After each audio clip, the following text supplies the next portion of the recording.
ढोकले में ज्यादा और बात करीला कम, लगत है सारे भुला गईले, यूपी से हैं हम। कितना जने आईने कितना जने गईने, लेकिन आज तक खुलल ना कोनो राज ना, और दाना डाल के सब कबूतर पकड़ाला सारे बाजना।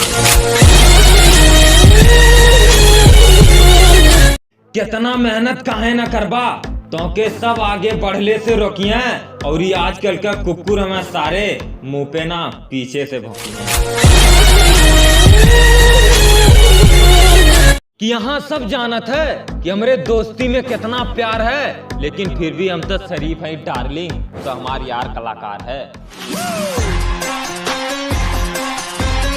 कि पढ़े लिखे के शौक ना, उते जिगरी यारी में हम पढ़त रानी, और मास्टर के छोड़ा मैडम भी सलाम करें जब अपने स्कूलवा में एंट्री करत रहनी।